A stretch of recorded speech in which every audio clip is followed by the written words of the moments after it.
जय महाकाल, जय महाकाली। माँ कालिका पुराण अध्याय विजया सखी के शोक विचार। श्री मार्कंडेय महर्षि जी ने कहा, उस अवसर पर भगवान शिव दक्ष के गुणगणों को परिगण करते हुए अत्यधिक दुख से प्रपीड़ित होकर एक साधारण मनुष्य की ही भांति अत्यंत शोकाकुल हो गए थे। उस समय में विलाप करते हुए भगवान शिव को जानकर अर्थात सती के वियोग में शंभु को रुदन करते हुए देखकर कामदेव रति और बसंत के सहित महेश्वर प्रभु के समीप में प्राप्त हो गए थे। रति के पति कामदेव ने शोक से अत्यंत परिभ्रष्ट भगवान शंभु को, जो भ्रष्ट चेतना वाले और रुदन करने वाले थे, एक ही साथ अपने 5 बाणों से प्रहार किया था। शोक के कारण अभिहत चित्त वाले भगवान शंभु कामदेव के बाणों के प्रहार से व्याकुल होकर अत्यंत ही संकीर्ण भाव को प्राप्त हो गए थे और उन्होंने बहुत ही अधिक शोक किया था और वे मोह को भी प्राप्त हो गए थे। अर्थात माता सती के देह से त्याग करने के बाद शोक के वेग से मूर्छित से हो गए थे। वे एक क्षण में तो शोकाकुल होकर भूमि पर गिर जाया करते थे और एक क्षण में ही उठकर दौड़ लगाते थे। एक ही क्षण में वे भ्रमण करने लगते थे अथवा चक्कर काटा करते थे और फिर वे विभु वहीं पर अपने नेत्रों को निमीलित कर लिया करते थे। किसी समय में देवी दाक्षायणी का ध्यान करते हुए हास करने लग जाते थे, अर्थात खूब ही अधिक हंसते रहा करते थे। किसी समय में भूमि में लेटी हुई उस सती का आलिंगन किया करते थे, मानो वह रस के भावों से युक्त ही स्थित हों। भगवान शंकर हे सती इस प्रकार से निरंतर सती के नाम का कथन करके ऐसा कहा करते थे कि अब इस व्यर्थ में किए हुए नाम का परित्याग कर दो। ऐसा कहकर अपने हाथ से सती के शव का स्पर्श किया करते थे। भगवान शंभु अपने हाथ से सती का परिमार्जन करके उसके यथा स्थित अलंकारों को विश्लेषित करके अर्थात शरीर से दूर करके फिर उन अलंकारों को वहां पर ही अर्थात सती के मृत शरीर पर अलंकारित किया करते थे।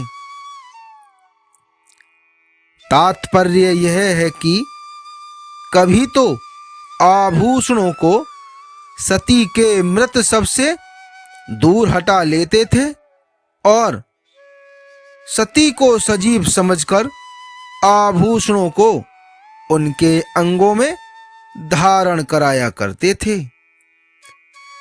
भूतेश्वर भगवान शंभू के इस प्रकार के विलाप कलाप करने पर भी जिस समय में वह मृत हुई सती ने जब कुछ भी उत्तर नहीं दिया था, तो उस समय भगवान शिव शोक की उद्गाढ़ता पूर्वक अत्यधिक रुदन करने लगे थे। जब वे रुदन कर रहे थे तो उनके आंसू नीचे गिर रहे थे। उस समय में देवगण ने उनको देखा था और ब्रह्मादिक देव चिंता में परायण होते हुए अत्यधिक चिंतातुर हो गए थे।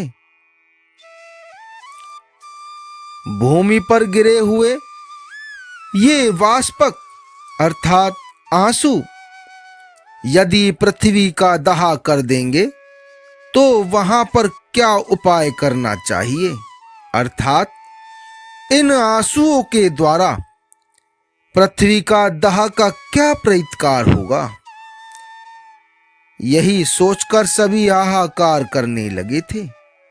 इसके अनंतर ब्रह्मादिक देवों के शनैश्चर के साथ विचार किया गया था और उन्होंने भगवान शंभू के जो मोह के वशीभूत हो गए थे वाष्पों को अर्थात उनके आंसुओं को धारण करने हेतु शनैश्चर का स्तवन किया था। देवगण ने कहा, हे महान भाग्य वाले, हे शनैश्चर देव, आप तो लोकों पर अनुग्रह करने वाले हैं। हे मूल शक्ति से समुत्पन्न होने वाले, आपका जन्म तो सूर्य देव से ही हुआ है। आपके लिए हमारा नमस्कार समर्पित है। हाथ में शूल धारण करने वाले, पास को धारण करने वाले और धनुर्धारी आपको नमस्कार है। आपका हस्त वरदान देने वाला है और अन्य तम की छाया के आत्मज है। ऐसे आपको नमस्कार है। हे नील मेघ के सदृश, आप पिसे हुए अंजन के तुल्य हैं। समस्त लोकों के प्राणों के धारण करने में कारण स्वरूप आपके लिए हमारा प्रणाम है। आपको बारंबार नमस्कार है। हे भगवान, आप शीघ्रता पूर्वक प्रसन्न हो जाइए। भगवान शंभू के शोक से समुत्पन्न हुए वाष्पों अर्थात आंसुओं से हमारी इस पृथ्वी की रक्षा करो। जिस प्रकार से पुरातन समय में वर्षों तक वृष्टि का अवरोध किया था और आप ही ने मेघों से होने वाली वृष्टि को रोक दिया था, अब उसी भांति भगवान हर के शोक के गिरे हुए आंसुओं के जल में भी कीजिए, अर्थात आंसुओं के जल को भी रोक दीजिए। आपके द्वारा जलों का ग्रहण करना देखकर पुष्कर आदि उन मेघों ने महेंद्र की आज्ञा से निरंतर वर्षा को छोड़ा था, अर्थात सतत वृष्टि करते रहे थे। आपने पहले पूर्व समय में उस संपूर्ण वर्षा के जल को आकाश ही में विनष्ट कर दिया था। अब उसी भांति भगवान शिव के आंसुओं के जल को भी नष्ट करने के लिए प्रयत्न कीजिए। भगवान शिव के वाष्पों के अर्थात आंसुओं के निवारण करने के कार्य से अन्य कोई भी आपके बिना सामर्थ्य रखने वाला नहीं है। यह शिव के शोक से समुत्पन्न आंसुओं का जल देव गंधर्वों के सहित तथा पर्वतों के सहित ब्रह्मलोकों का दहा कर देगा। ऐसा ही इन आंसुओं के जल में दाहक शक्ति विद्यमान है। वह वाष्पों का जल इस भूमंडल में गिरा है, इसलिए आप अपनी माया से इनको धारण करो। आगे का भाग 2 में।